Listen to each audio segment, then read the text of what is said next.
Bueno, seguimos con el tema de epidemiología. Vamos a ver ahora, dentro de los estudios analíticos, ¿sí? Vamos a ver el estudio de corte.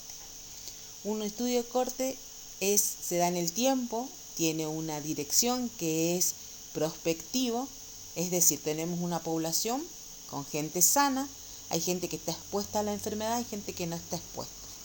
De esos que están expuestos y no están expuestos, vemos que algunos se enferman, los expuestos, y dentro de los expuestos hay algunos que no.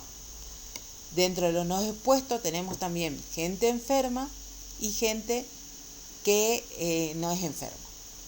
Bueno, por ejemplo, un estudio de corte, entonces va a ir avanzando en el tiempo. Yo voy a tomar ¿quiénes? Las personas que están enfermas y que estuvieron expuestos o no, por ejemplo, ¿sí? Que estuvieron con una persona con coronavirus, ¿sí? Que puede ser que estuviera con una persona que viajó a otro lado y viene con la enfermedad, y entonces va a haber personas que se enfermen y otros que no. O puede ser que no estuvieron con ningún enfermo, pero ¿sí? Igual tienen la enfermedad, ¿sí? Que serían los que nosotros llamamos ahora contagios comunitarios. No tuvieron con alguien que vino de otro país. Bueno, dentro de los estudios de corte pueden ser longitudinales, de incidencia o prospectivos. No hay manipulación, ¿sí? En un estudio de corte tenemos los expuestos y los no expuestos. Hay una incidencia de la enfermedad, es prospectivo. Y hay tenemos los no expuestos, los expuestos, el evento, ¿sí? Y la aparición de la enfermedad. Los estudios de corte consisten en el seguimiento de una o más cortes de individuos sanos con diferentes grados de exposición a un factor de riesgo, en quienes se mide la aparición de la enfermedad o condición de estudio. Son longitudinales y prospectivos. Una corte es un grupo de individuos entonces que tienen algo en común y que forman parte de un grupo por un periodo de tiempo. Normalmente es un periodo largo de tiempo. Entonces, tomo un grupo, ¿sí? Que estuvo expuesto a la enfermedad y un grupo que no estuvo expuesto a la enfermedad y veo si desarrollan la enfermedad en un tiempo determinado. Las cortes lo que tiene que tener características comunes, ¿sí? Por ejemplo, ser mujeres de determinada edad o ser adolescentes, ¿sí? De determinada nivel socioeconómico, nivel sociocultural, etc. ¿Cuál va a ser la estructura de los estudios de corte? Puede haber de corte única, antes y después, ¿sí? Un solo grupo. Y normalmente se trabajan con estudios de incidencia. Por ejemplo, la leucemia linfática en Hiroshima es una corte única porque sucedió una sola vez el evento, digamos. Puedo tener dos cortes, dos grupos, un grupo expuesto y uno no expuesto, o de cortes múltiples, ¿sí? Varias cortes, digamos, en distintos momentos. Por ejemplo, los casos de dengue, ¿sí? Entonces hubo gente que se enfermó hace 4 o 5 años y ahora otra vez el grupo, ¿sí? Si los síntomas son los mismos, la enfermedad se da de la misma manera, ¿sí? Esas cosas puedo analizar en los dos grupos. Y estudios de casos anidados donde no es solamente con las características de corte, sino que se tienen en cuenta otras de estudios, por ejemplo, la parte de clínica. El punto de partida está constituido en el estudio de corte por la exposición al factor en estudio, o sea, por el evento. Los sujetos son seguidos hacia el futuro y nos proporciona la incidencia, riesgo de morbilidad y mortalidad. Por ejemplo, un estudio de corte, por ejemplo, se podría hacer ahora con las personas que tuvieron coronavirus y bueno, ver si con el tiempo desarrollan alguna secuela, si le queda alguna secuela.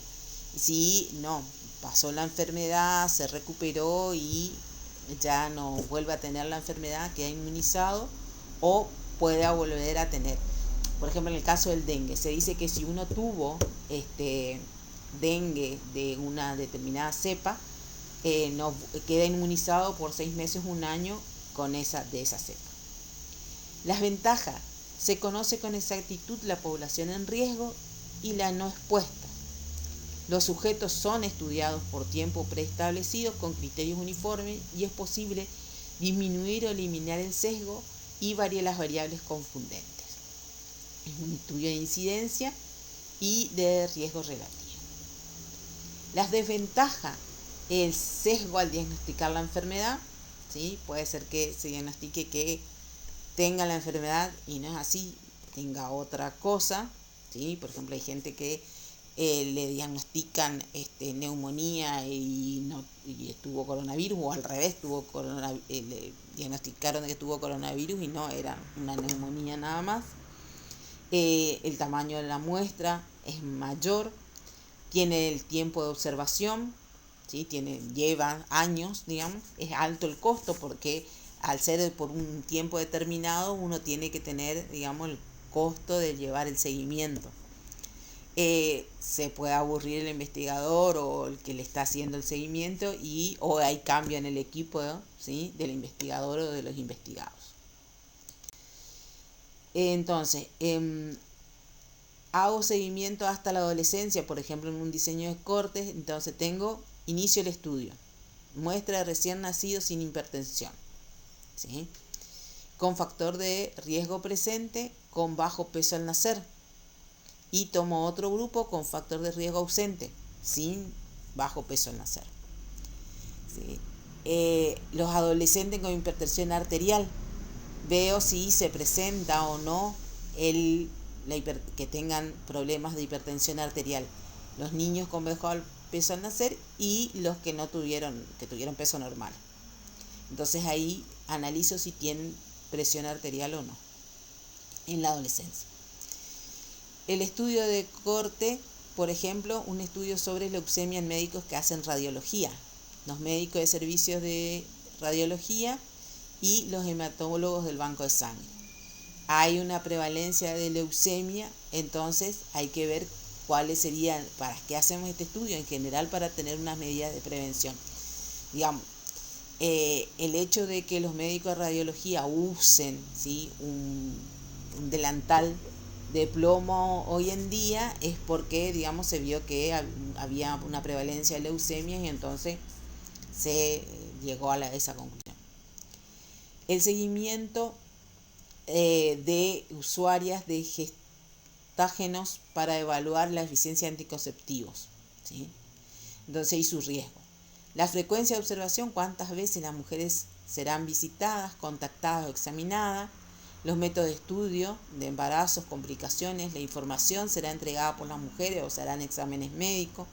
La obtención de los datos, las complicaciones o seguimiento del embarazo se harán por correo electrónico. La calidad de los métodos usados, test de embarazo, biopsia, endometrio, el tamaño, número de mujeres suficiente que permitan cálculos estadísticos. La administración, formularios y entrenamiento del personal. Para los estudios de caso control, que son también estudios analíticos, entonces en este caso los estudios de caso y controles son retrospectivos, o sea, hacia atrás en el tiempo. Compara la frecuencia de algún antecedente o característico o atributo en dos grupos, uno de enfermos con la patología que se investiga y otro que no presenta la enfermedad. Los grupos quedan definidos por la presencia o ausencia de la variable dependiente, comparando en ellos las características del estudio, variables independientes. Entonces, vamos a tener la dirección del estudio hacia atrás en el tiempo, ¿sí? Tenemos un grupo de expuestos y no expuestos, ¿sí? Los casos, los enfermos, y entonces partieron de esta población. O sea, yo parto de la población, tengo un grupo que son los que son enfermos y tomo un grupo que son los casos, ¿sí?, los enfermos. Tengo un grupo de control que es gente sana y veo, ¿sí?, de ese grupo si estuvieron expuestos o no expuestos al evento, tanto los casos como los controles. Y analizo entonces el porqué de la aparición de la enfermedad. Entonces, voy a tener los enfermos que van a ser los casos, la incidencia de los factores de riesgo, y los no enfermos que van a hacer los controles y la incidencia de los factores de riesgo. Para hacer este tipo de estudios, yo lo que tengo que tener en cuenta es el pareamiento matching. Consiste en igualar ambos grupos con relación a algunas características, tratando de que sean homogéneos ambos grupos. Por ejemplo, ¿sí? Tener en cuenta que sean de la misma edad, del mismo sexo, la ocupación, el número de hijos, el nivel sociocultural, etc. ¿Cuál es la metodología a trabajar? Tengo la definición de caso, correcta selección de los controles, así que es muy importante los controles, la medición hecha ciega, tanto en los casos como los controles, o sea, los análisis que se hacen tanto de los controles como de los casos, no debe saber ni el médico que lo hace ni el paciente. Por ejemplo, cáncer cérvico-uterino, casos y controles, entonces se va a tener en cuenta la misma edad de la mujer, la edad de iniciación sexual, el número de abortos, elementos que se conocen que tienen alguna asociación con el cáncer de útero, ¿sí? Y entonces ahí se hace ese match. En una investigación de caso y control partimos del evento y buscamos sus causas, ¿sí? ¿Por qué apareció la enfermedad? No sabemos qué pasó hacia atrás. Tenemos posibles sesgos en relación entonces a las causas y los efectos. Compara las frecuencias del evento en los expuestos y los no expuestos. Entonces la elección de los controles constituye un problema importante, ¿sí? Tanto en el emparejamiento, la estratificación y la selección al azar. O sea, que tengo que buscar las personas con las mismas características, ¿sí? Con la misma edad, pero esa selección de esas personas tiene que ser al azar. ¿Cuáles son las ventajas del caso control? Es el bajo costo, más rapidez en la obtención del resultado. ¿Por qué? Porque yo ya tengo la aparición de la enfermedad, lo que voy a buscar es qué casos lo produjo o por qué consecuencias se produjeron. La prevalencia de la enfermedad casi siempre es baja. La historia natural de la enfermedad es muy lenta para poder encontrar la causa. Y la principal utilización es que confirma la observación de asociaciones encontradas en estudios descriptivos o de prevalencia. Las desventajas. Establece existencia de asociaciones entre variables independientes y dependientes, pero no en la cronología, ¿sí? O sea que si yo quiero analizar si la esquizofrenia tiene alguna relación con la pobreza, digamos, ¿sí? No puedo llegar a tener la relación esta. En general se basa en información retrospectiva de registros o relatos de los encuestados. Los casos recuerdan más los eventos que los controles. O sea, si yo tengo los dos grupos, el grupo de los que tienen la enfermedad, digamos, que son los casos, van a recordarse mejor cuál fue por qué consecuencias llegaron a esa enfermedad. Por ejemplo, golpes en las mamas de las mujeres con cáncer de mama. Si yo les pregunto a mujeres que van a hacerse un estudio de mamografía si tuvieron golpes, las mujeres que tienen cáncer de mama se van a recordar si tuvieron algún accidente, algún golpe en algún deporte, que aquellas que no tuvieron ninguna enfermedad y entonces no tuvieron en cuenta para nada, digamos, si tuvieron o no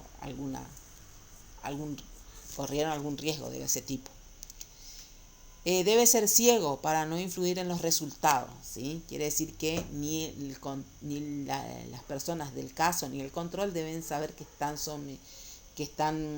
cuándo se le hace el análisis, por qué se le hace el análisis y cuáles son sus resultados. El médico tampoco. Ejemplos, recién nacidos con y sin malformaciones congénitas por virosis durante el embarazo, ¿sí? Entonces ahí también se toman grupos de recién nacidos y se ve si la mamá tuvo o no virosis durante el embarazo. Se toma dos grupos. Adultos con y sin infarto de miocardio en función de que hace actividad física o no durante su juventud. Personas con o sin bronquitis crónica en función de que tenga el hábito o no de fumar.